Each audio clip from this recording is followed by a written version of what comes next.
What's going on, everybody? Rachel West and Rick Stroud back with you. And Bucs fans, the day has finally come that you've been waiting for so long now. The Bucs are in the Super Bowl.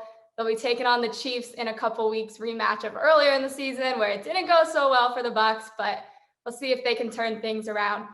And Rick, the Bucs didn't have an easy path to get here. They had to go on the road all 3 weeks, and they came out victorious. How tough is it to do what they just did? Well, I mean, very few teams have ever taken that path. And I would say that it was a little easier this year if a team was going to do it, simply because you didn't have full stadiums. You had very few people, both in Washington and New Orleans. What sounded like about 50,000 in Green Bay, they said there were 9. There's no way they had to have more than that. But basically, it's still difficult because, you are getting on a plane, you are traveling. In the case of Green Bay, even though it wasn't terrible weather, it was still very cold. So you're out of your element, and you're a road team. And I think, it'll be years from now that we really appreciate what the Bucs have done. I mean, as we do this Zoom call, it's about 18 years since the Bucs won their only Super Bowl. And so, there are some franchises that have never won it. And I think you have to really take a step back and realize that they did it during a pandemic, with Tom Brady coming in here not knowing anybody. They were a 7-5 team at one point, and then came off the bye week, got hot at the right time. The last game they lost was to the Kansas City Chiefs. So that's how long ago that was, at the end of November. So just all the credit in the world to the team, to the coaching staff, all the things they've been through. It has not been an easy road, and they made a bit of history, because now they're the first team to play a Super Bowl in their home stadium. So pretty remarkable year so far, even though I know they got one more step to take.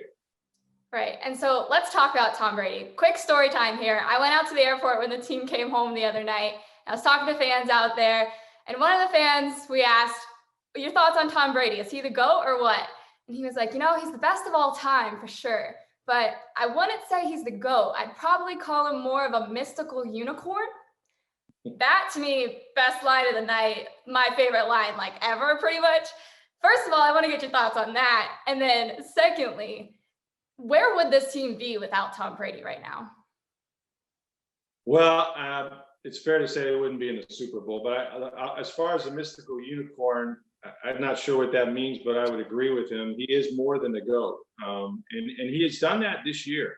I think, if he wins it, for sure, but maybe even if he doesn't, taking this team to a Super Bowl, franchise that hadn't been there in 13 years, worst losing percentage in North American sports as a franchise, coming down here, and with all the expectations, right, that brings, no training camp, no preseason, to pull this off is his greatest feat, and it's not even close. And I think Tom Brady would tell you this. He doesn't like to talk about or compare past Super Bowls, but if he wins this one, he might.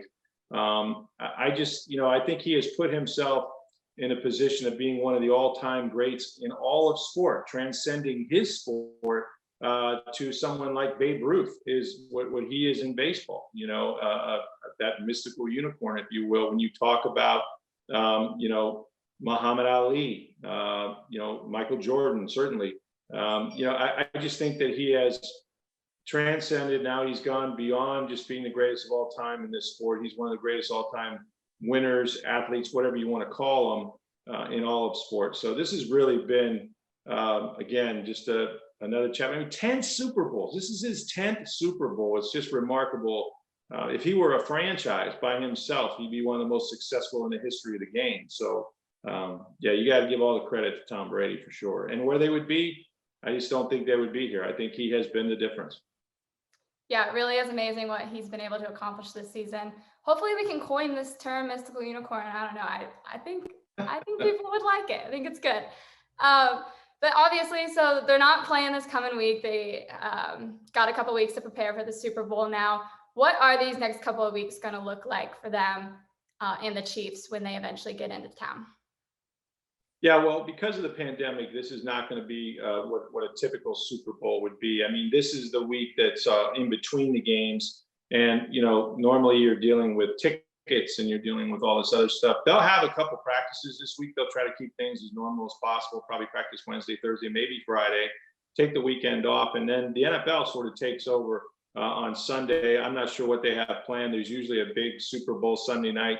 Again, these are things that were in arenas that had attendance, and so none of that is being done. There'll be a lot of virtual interviews, a lot of media responsibilities that way, but it's not quite the same because the Kansas City Chiefs won't even get here, I think, until Friday, maybe Saturday before the game. They're going to stay in Kansas City and prepare as if it's a regular game. So a lot of the pomp and the circumstance and all the stuff you see around Super Bowls just won't be there. And yet it'll be a big time feel to it. They are playing for the Lombardi Trophy, so there's no lack of pressure on either team. It's just that I think it'll be good for the Bucs to be able to sleep in their own beds, keep the routine they've had. That will be their advantage in playing in Raymond James, which Kansas City has done earlier this year. So maybe not as big of a home field advantage as there would have been had the stadium been full with 65,000, mostly Tampa Bay fans, perhaps, but still a home field advantage nonetheless. Yeah, that's really the only real bummer here, I think, is that fans don't get to fully enjoy the experience. But hopefully they'll be celebrating after the game. It'll definitely be a couple of busy, exciting weeks leading up to that next Sunday. Until then, everyone, be sure you're keeping up with Rick on Twitter and you're keeping up with Sports by Tampa Bay Times. Now's the time. If you haven't started following along, now's the time to do it for sure. And of course, as always, make sure you're going to tampabay.com for all of your Bucs coverage.